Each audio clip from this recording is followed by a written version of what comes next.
As a clergyman, you can imagine how out of place I feel. I feel like a fish out of water, or maybe an owl out of the air.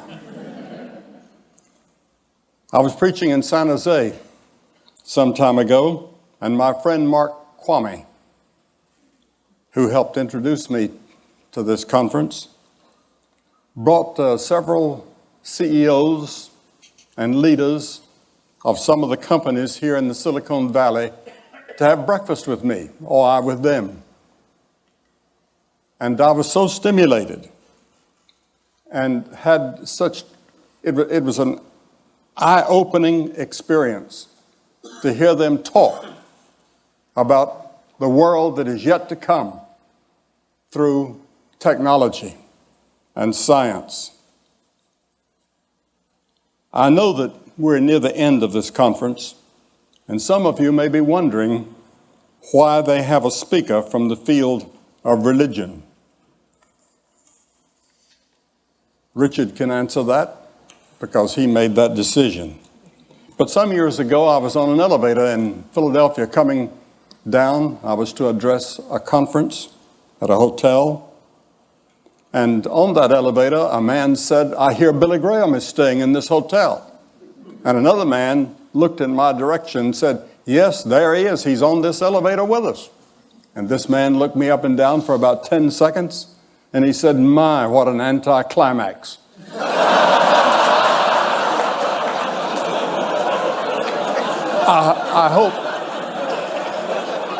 I hope that you won't feel that these few moments with me is an anticlimax. After all this tremendous talks that you've heard and addresses, which I intend to listen to every one of them. But I was on an airplane in the East some years ago, and the man sitting across the aisle from me was the mayor of Charlotte, North Carolina. His name was John Belk. Some of you would probably know him. And there was a drunk man on there. And he got up out of his seat 2 or 3 times, and he was making everybody upset by what he was trying to do, and he was slapping the stewardess and pinching her as she went by. And everybody was upset with him. And finally, John Belk said, "Do you know who's sitting here?" And the man said, "No, who?" He said, "It's Billy Graham, the preacher." He said, "You don't say." And he turned to me and he said, "Put her there." He said, "Your sermons have certainly helped me."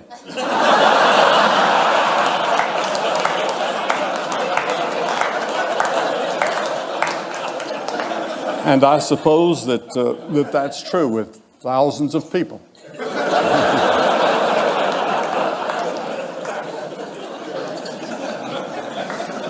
I know that as you have been peering into the future, and as we've heard some of it here tonight, I would like to live in that age and see what is going to be. But I won't, because I'm 80 years old. This is my 80th year. And I know that my time is brief. I have phlebitis at the moment in both legs. And that's the reason I had to have a little help in getting up here, because I have Parkinson's disease in addition to that, and some other problems that I won't talk about. But this is not the first time that we've had a technological revolution. We've had others. And there's one that I want to talk about.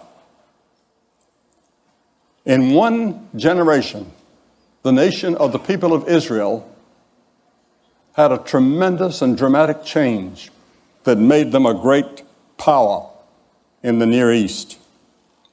A man by the name of David came to the throne, and King David became one of the great leaders of his generation.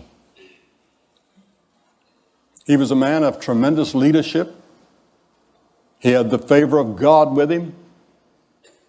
He was a brilliant poet, philosopher, writer, soldier, with strategies in battle and conflict that people study even today. But about 2 centuries before David, the Hittites had discovered the secret of smelting and processing of iron. And slowly that skill spread, but they wouldn't allow the Israelis to look into it or to have any. But David changed all of that. And he introduced the Iron Age to Israel. And the Bible says that David laid up great stores of iron, in which archaeologists have found that in present-day Palestine, there are evidences of that generation. Now, instead of crude tools made of sticks and stones, Israel now had iron plows and sickles and hoes and military weapons. And in the course of one generation, Israel was completely changed. The introduction of iron in some ways had an impact, a little bit like the microchip has had on our generation.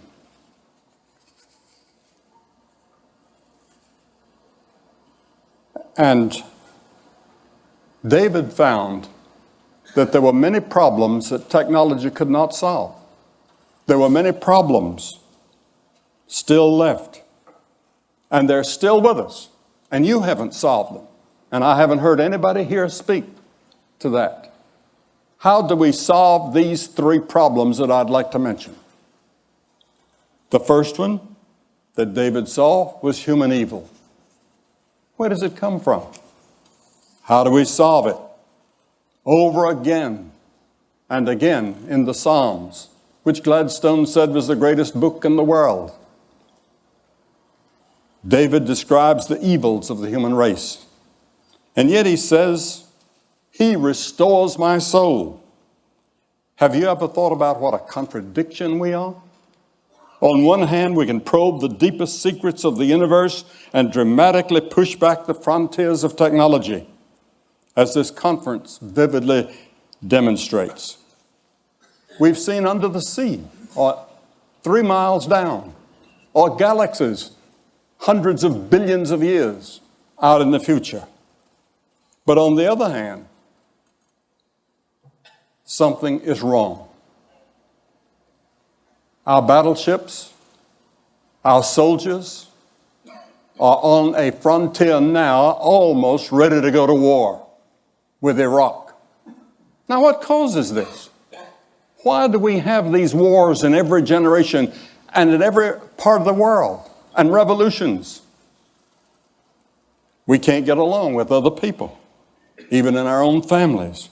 We find ourselves in the paralyzing grip of self-destructive habits we can't break.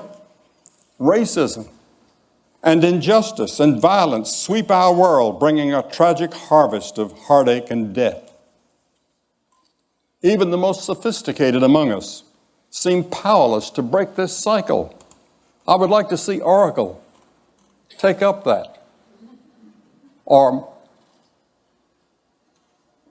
some other technological geniuses work on this. How do we change man so that he doesn't lie and cheat, and our newspapers are not filled with stories of fraud in business or labor or athletics or wherever?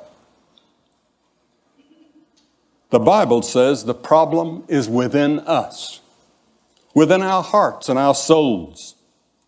Our problem is that we're separated from our Creator, which we call God.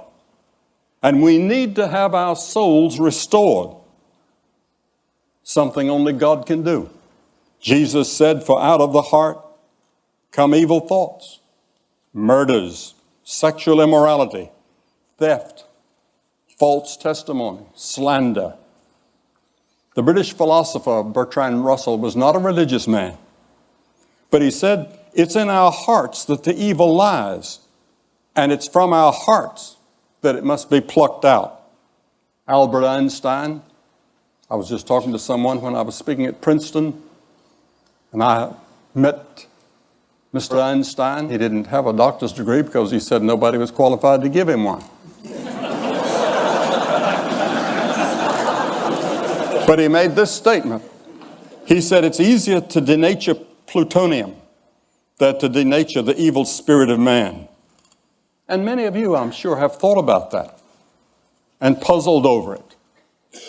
You've seen people take beneficial technological advances, such as the internet we've heard about tonight, and twist them into something corrupting. You've seen brilliant people devise computer viruses that bring down whole systems. The Oklahoma City bombing was simple technology, horribly used. The problem is not technology. The problem is the person or persons using it. King David said that he knew the depths of his own soul. He couldn't free himself from personal problems and personal evils that included murder and adultery. Yet King David sought God's forgiveness and said, "You can restore my soul." You see, the Bible teaches that we're more than a body and a mind. We are a soul. And there's something inside of us that is beyond our understanding. That's the part of us that yearns for God or something more than we find in technology. Your soul is that part of you that yearns for meaning in life and which seeks for something beyond this life. It's the part of you that yearns really for God. I find young people all over the world are searching for something. They don't know what it is. I speak at many universities, and I have many questions and answer periods, and whether it's Cambridge or Harvard or Oxford, I've spoken at all those universities. I'm going to Harvard in about 2 months from now to give a lecture. And I'll be asked the same questions that I was asked the last few times I've been there. And it'll be on these questions. Where did I come from? Why am I here? Where am I going? What's life all about? Why am I here? Even if you have no religious belief, there are times when you wonder that there's something else. Thomas Edison also said, when you see everything that happens in the world of science and in the working of the universe, you cannot deny that there's a captain on the bridge. I remember once I sat beside Mrs. Gorbachev at a White House dinner. I went to Ambassador Dobrynin, whom I knew very well, and I'd been to Russia several times, under the communists, and they'd given me marvelous freedom that I didn't expect. And I knew Mr. Dobrynin very well, and I said, I'm going to sit beside Mrs. Gorbachev tonight. What should I talk to her about? And he surprised me with the answer. He said, talk to her about religion and philosophy. That's what she's really interested in. I was a little bit surprised, but that evening, that's what we talked about. And it was a stimulating conversation. And afterwards she said, you know, I'm an atheist, but I know that there's something up there higher than we are. The second problem that King David realized he could not solve was the problem of human suffering. Writing the oldest book in the world was Job. And he said, man is born into trouble as the sparks fly upward. Yes, to be sure, science has done much to push back certain types of human suffering. But in a few months, I'll be 80 years of age. I admit that I'm very grateful for all the medical advances that have kept me in relatively good health all these years. My doctors at the Mayo Clinic urged me not to take this trip out here to be here. I haven't given a talk in nearly 4 months. And when you speak as much as I do, 3 or 4 times a day, you get rusty. That's the reason I'm using this podium and using these notes. Every time you ever hear me on the television or somewhere, I'm ad-libbing. I'm not reading. I never read an address. I never read a speech or a talk or a lecture. I talk ad-lib. But tonight I've got some notes here so that if I begin to forget, which I do sometimes, I've got something I can turn to. But even here among us, in the most advanced society in the world, we have poverty. We have families that self-destruct, friends that betray us, unbearable psychological pressures bear down on us. I've never met a person in the world that didn't have a problem or a worry? Why do we suffer? It's an age-old question that we haven't answered. Yet David again and again said that he would turn to God. He said, "The Lord is my shepherd." The final problem that David knew he could not solve was death. Many commentators have said that death is the forbidden subject of our generation. Most people live as if they're never going to die. Technology projects the myth of control over our mortality. We see people on our screens. Marilyn Monroe is just as beautiful on the screen as she was in person. And many young people think she's still alive. They don't know that she's dead. Or Clark Gable, or whoever it is, the old stars. They come to life, and they're just as great on that screen as they were in person. But death is inevitable. I spoke some time ago to a joint session of Congress last year, and we were meeting in that room, the stature room. About 300 of them were there. And I said, there's one thing that we have in common in this room, all of us together, whether Republican or Democrat, or whoever. I said, we're all going to die. And we have that in common with all these great men of the past that are staring down at us. And it's often difficult for young people to understand that. It's difficult for them to understand that they're going to die. As the ancient writer of Ecclesiastes wrote, he said, there's every activity under heaven. There's a time to be born, and there's a time to die. I've stood at the deathbed of several famous people whom you would know. I've talked to them. I've seen them in those agonizing moments when they were scared to death.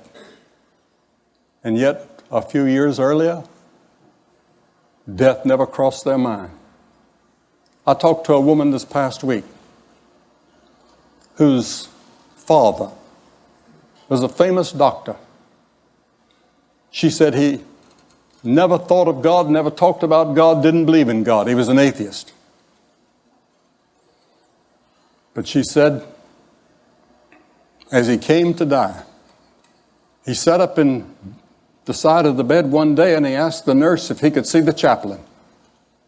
And he said for the first time in his life, he thought about the inevitable and about God. Was there a God? A few years ago, a university student asked me, what is the greatest surprise in your life? And I said, the greatest surprise in my life is the brevity of life. It passes so fast. But it does not need to have to be that way. Werner von Braun, in the aftermath of World War II, concluded, quote, science and religion are not antagonists. On the contrary, they're sisters. He put it on a personal basis. I knew Dr. von Braun very well. And he said, speaking for myself, I can only say that the grandeur of the cosmos serves only to confirm a belief in the certainty of a creator. He also said, in our search to know God, I've come to believe that the life of Jesus Christ should be the focus of our efforts and inspiration. The reality of this life and his resurrection is the hope of mankind. I've done a lot of speaking in Germany and in France and in different parts of the world, 105 countries it's been my privilege to speak in. And I was invited one day to visit Chancellor Adenauer, who was looked upon as sort of the founder of modern Germany since the war. And he said to me, he said, young man, he said, do you believe in the resurrection of Jesus Christ? And I said, sir, I do. He said, so do I. He said, when I leave office, I'm going to spend my time writing a book on why Jesus Christ rose again and why it's so important to believe that. In one of his plays, Alexander Solzhenitsyn depicts a man dying who says to those gathered around his bed, "The moment when it's terrible to feel regret is when one is dying. How should one live in order not to feel regret when one is dying?" Blaise Pascal asked exactly that question in 17th century France. Pascal has been called the architect of modern civilization. He was a brilliant scientist at the frontiers of mathematics, even as a teenager. He is viewed by many as the founder of the probability theory and a creator of the first model of a computer. And of course, you're all familiar with the computer language named for him. Pascal explored in depth our human dilemmas of evil, suffering, and death. He was astounded at the phenomena we've been considering, that people can achieve extraordinary heights in science, the arts, and human enterprise, yet they also are full of anger, hypocrisy, and self-hatreds. Pascal saw us as a remarkable mixture of genius and self-delusion. On November 23rd, 1654, Pascal had a profound religious experience. He wrote in his journal these words, "I submit myself absolutely to Jesus Christ, my Redeemer." A French historian said 2 centuries later, "Seldom has so mighty an intellect submitted with such humility to the authority of Jesus Christ." Pascal came to believe not only the love and the grace of God could bring us back into harmony, but he believed that his own sins and failures could be forgiven, and that when he died, he would go to a place called heaven. He experienced it in a way that went beyond scientific observation and reason. It was he who penned the well-known words, "The heart has its reasons, which reason knows not of." Equally well known is Pascal's wager. Essentially, he said this: if you bet on God and open yourself to his love, you lose nothing, even if you're wrong. But if instead you bet that there is no God, then you can lose it all in this life and the life to come. For Pascal, scientific knowledge paled beside the knowledge of God. The knowledge of God was far beyond anything that ever crossed his mind. He was ready to face him when he died at the age of 39. King David lived to be 70, a long time in his era. Yet he too had to face death. And he wrote these words, "Even though I walk through the valley of the shadow of death, I will fear no evil, for you are with me." This was David's answer to the 3 dilemmas of evil, suffering, and death. It can be yours as well as you seek the living God and allow him to fill your life and give you hope for the future. When I was 17 years of age, I was born and reared on a farm in North Carolina. I milked cows every morning and had to milk the same cows every evening when I came home from school. And there were 20 of them that I was responsible for. And I worked on a farm and tried to keep up with my studies. I didn't make good grades in high school. I didn't make them in college until something happened in my heart. One day I was faced face to face with Christ. He said, "I'm the way, the truth, and the life." Can you imagine that? I am the truth. I'm the embodiment of all truth. He was a liar. Or he was insane. Or he was what he claimed to be. Which was he? I had to make that decision. I couldn't prove it. I couldn't take it to a laboratory and experiment with it. But by faith, I said, I believe him. And he came into my heart and changed my life. And now I'm ready when I hear that call to go into the presence of God. Thank you, and God bless all of you.